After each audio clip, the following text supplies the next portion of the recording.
পুঁই শাক দিয়ে চিংড়ি মাছ রান্না এই রান্নাটা না আমার কাছে অনেক বেশি ভালো লাগে। হ্যালো এভরিওয়ান, আসসালামু আলাইকুম। আজকের ভিডিওতে আপনাদের সাথে শেয়ার করব পুঁই শাক দিয়ে চিংড়ি রান্না।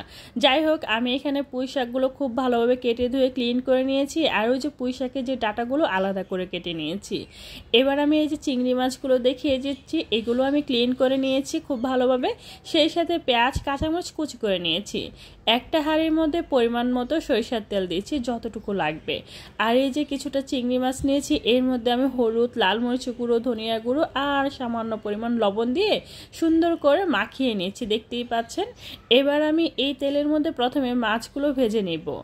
অনেকে তো অনেকভাবে রান্না করে, তবে আমার কাছে না চিংড়ি মাছ রান্না করলে হালকা একটু ভেজে নিলেই মনে হয় বেটার হয়।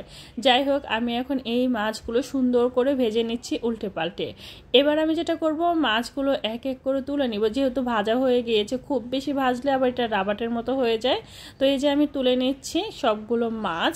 এবার আমি ওই ফ্রাই প্যানের মধ্যেই দিয়ে দিচ্ছি কিছুটা পেঁয়াজ কুচি। এবার আমি দিয়ে দিচ্ছি এখানে আমি কিছুটা কাঁচামরিচ ফালি আর সেই সাথে একটু পানি। এখন আমি শুকনো মশলা দিব, তাই দিয়ে দিচ্ছি আদা রসুন পেস্ট সামান্য পরিমাণ। এবার একটু মিশিয়ে তারপরে দিয়ে দিচ্ছি স্বাদ মতো নুন, হলুদের গুঁড়ো, লাল মরিচের গুঁড়ো আর ধনিয়া গুঁড়ো। প্রত্যেকটা মশলা পরিমাণ মতো দিয়ে খুব ভালোভাবে কষিয়ে নিচ্ছি। এবার দিয়ে দিচ্ছি পুঁইয়ের ডাঁটা, যেগুলো আগে থেকে কেটে আলাদা করে রেখে দিয়েছিলাম। এতে করে এই ডাঁটাগুলো আলাদাভাবে কষিয়ে নিলে না ভিতরে মশলাও যাবে আর সুন্দর করে কুকও হয়ে যাবে। তো এই যে ঢাকনা দিয়ে ঢেকে আমি সুন্দর করে এই ডাঁটাগুলো কষিয়ে নিয়েছি। এই পর্যায়ে দিয়ে দিচ্ছি চিংড়ি মাছ, যেগুলো আমি আগে থেকে ভেজে নিয়েছিলাম। এবার আমি সবগুলো সুন্দর করে একটু সামান্য পরিমাণ পানি দিয়ে কষিয়ে নিব। এ তো খুব ভালোভাবে কষিয়ে নিয়েছি ঢাকনা দিয়ে ঢেকে, আর ঢাকনা তুলে এগুলো একটু পরপর নেড়ে চেড়ে দিতে হবে। চিংড়ি মাছ পুঁই শাক দিয়ে রান্না করলে অনেক বেশি ভালো লাগে, তবে পুঁই শাক দিয়ে ইলিশ মাছের মাথা দিয়ে রান্না করলে আমার সবচেয়ে বেশি ভালো লাগে।